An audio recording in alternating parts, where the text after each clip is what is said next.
কলিকাতা বিশ্ববিদ্যালয় BA third সেমিস্টারের সকল ছাত্রছাত্রী, তোমাদের যাদের বাংলা সাবজেক্টটি রয়েছে অর্থাৎ জি অথবা সিসি 3 পেপারটি রয়েছে, তোমাদের জন্য আজকের এই ভিডিওটি খুবই গুরুত্বপূর্ণ হতে চলেছে। কারণ আজকের এই ভিডিওটিতে তোমাদের জন্য বাছাই করা 3টি 5 নম্বরের প্রশ্নের উত্তর নিয়ে আলোচনা করব। তোমরা অনেকেই কমেন্ট করেছো যে স্যার 5 নম্বরের প্রশ্নের উত্তরগুলি কোথাও পাওয়া যাচ্ছে না, একটু আলোচনা করলে খুবই ভালো হতো। তাই তোমাদের অনুরোধে আজকের আমি তোমাদের জন্য বাছাই করা 3টি 5 নম্বরের প্রশ্নের উত্তর নিয়ে আলোচনা করব এই ভিডিওটিতে। দেখো, প্রথম প্রশ্ন রয়েছে, দিনরাত মনে হয় কোনো আধমরা জগতের সঙ্গে যেন আষ্টে পৃষ্ঠে বাধা পড়ে আছি, কার কেন একথা মনে হয়। দ্বিতীয় প্রশ্ন রয়েছে, দেখো, গাগরি বাড়ি ঢাড়ি করি পিছল, চল তহি আঙ্গুলি চাপি, প্রসঙ্গ নির্দেশ করে তাৎপর্য ব্যাখ্যা করো।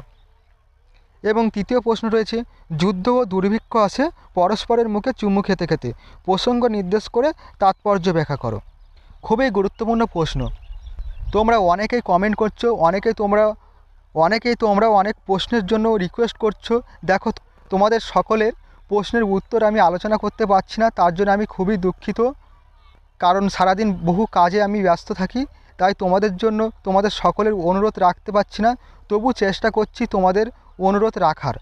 ভিডিওটি শুরু করার আগে তোমাদের কাছে রিকোয়েস্ট করব, তোমরা যারা আমার এই চ্যানেলে নতুন আছো তোমরা অবশ্যই চ্যানেলটি সাবস্ক্রাইব করে নিও, এবং তোমরা যারা অলরেডি চ্যানেলটি সাবস্ক্রাইব করে নিয়েছো তোমাদেরকে জানাই অসংখ্য ধন্যবাদ।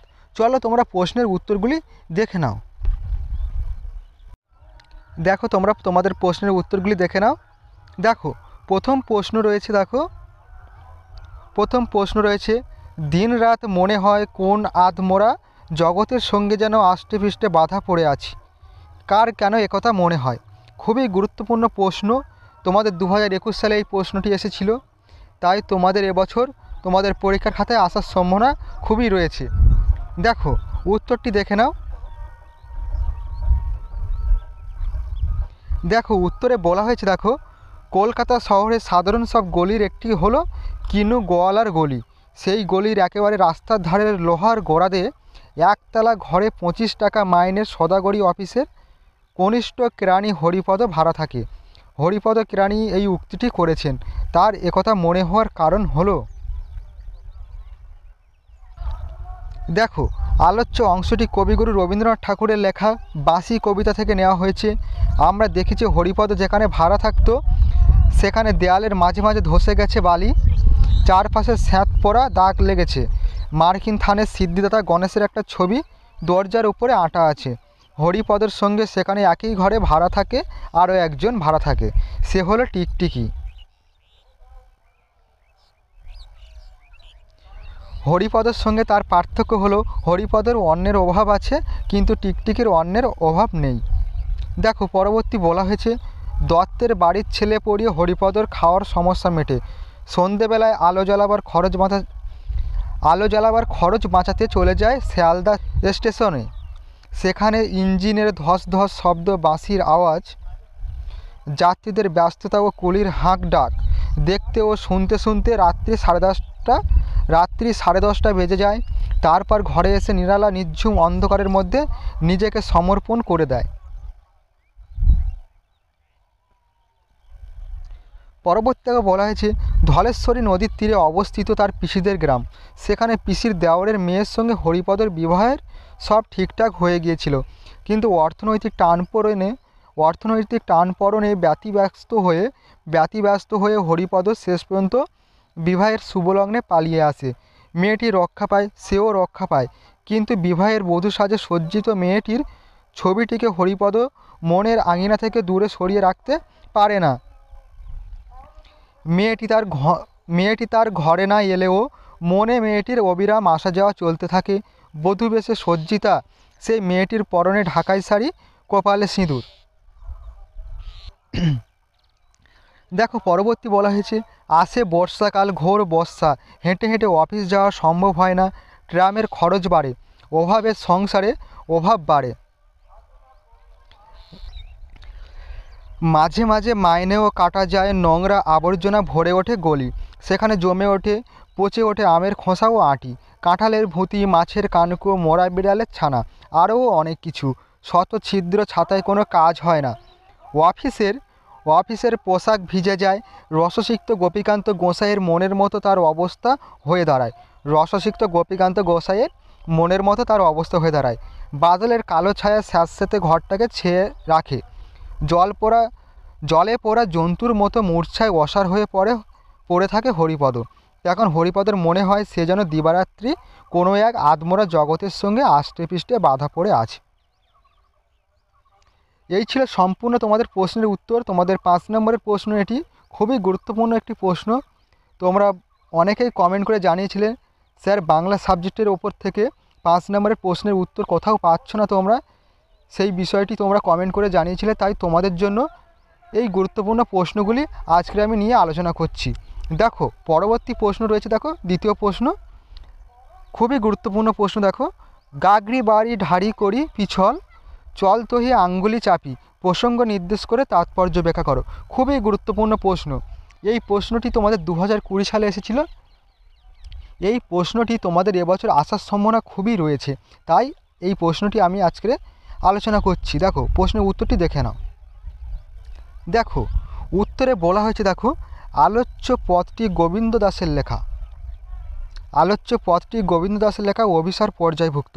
এখানে বর্ষাভিসারের জন্য রাধার ঐকান্তিক মানসিকতা ও নিবিড় অনুশীলনের চেষ্টা পরিচয় প্রকাশিত। গোবিন্দ দাস কবি বচন সমুচয় এর একটি পদের প্রত্যক্ষ অনুসরণে এই পদটি রচনা করেছেন। পিচ্ছিল পথে অন্ধকারে নিঃশব্দে পথ চলতে হবে প্রিয় মিলনাভিসারে যাওয়ার জন্য। এইভাবে এক মুগ্ধ নারীর পায়ের নূপুর ছিন্ন বস্ত্রে বেঁধে এবং দু চোখ করতল দ্বারা আচ্ছাদন করে নিজ বরণে পথ চলা অভ্যেস করছেন। এই চিত্রটি অবলম্বনে গোবিন্দ দাস তার পদের লৌকিক জীবনচিত্রকে আধ্যাত্মিক সুষমায় মণ্ডিত করে তুলতে পেরেছেন। এই পথটির গৌরব। দেখো পথটির তাৎপর্যটি দেখে নাও। আলোচ্য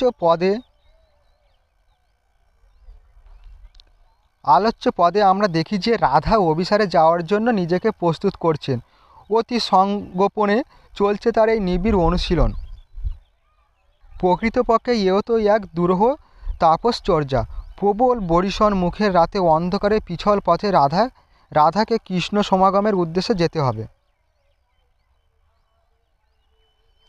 রাধা রাজকুল সঙ্গিনী কুলবধূ হেন পথে যাওয়ার অভিজ্ঞতা তার নেই, কিন্তু সময়কালে যাতে অসুবিধায় না পড়েন, নির্বিঘ্নে পথ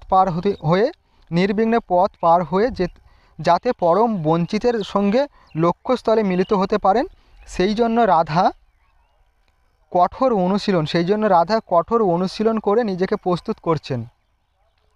তিনি আঙিনায় জল ঢেলে পিছল করে নিয়েছেন, তাতে কাঁটা পুঁতে দিয়েছেন, তারপর পা টিপে টিপে পথ চলা অভ্যেস করছেন। বর্ষণ মুখের তিমিরাচ্ছন্ন পথে চলতে গিয়ে যাতে অসুবিধা না হয়, সেজন্য হাত দিয়ে চোখ দুটো ঢেকে নিয়ে পদচারণা করছেন। পথে সর্পভয় থাকতে পারে ভেবে রাধা হাতের কঙ্কণ দক্ষিণা স্বরূপ দিয়ে সাপের ওঝার কাছ থেকে সর্প বশীকরণ মন্ত্র বা ওষুধ শিখে নিচ্ছেন। কৃষ্ণ ভাবনায় রাধার চিত্ত এত নিবিষ্ট যে তিনি গুরুজনের বচনে কোনো কানই দেন না, যেন বধির পরিজন বাক্যে মুগ্ধ নারীর মতো মৃদু হাসেন। সব মিলিয়ে বলতে হয় পথটি গোবিন্দ দাসের কাব্য নির্মিত কৌশল ও রসসিদ্ধির চমৎকার নিদর্শন লক্ষিত হয়। দেখো পরবর্তী প্রশ্ন, দেখো তৃতীয় প্রশ্ন রয়েছে। দেখো, যুদ্ধ ও দুর্ভিক্ষ আসে পরস্পরের মুখে চুমু খেতে খেতে, প্রসঙ্গ নির্দেশ করে তাৎপর্য ব্যাখ্যা করো। খুবই গুরুত্বপূর্ণ একটি প্রশ্ন। এই প্রশ্নটিও তোমাদের 2021 সালে এসেছিল। তোমাদের কিন্তু এবছর আসার সম্ভাবনা খুবই রয়েছে,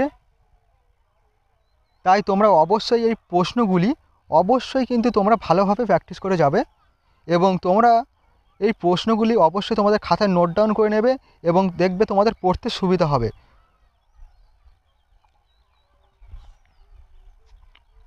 দেখো প্রশ্নের উত্তরটি দেখে নাও।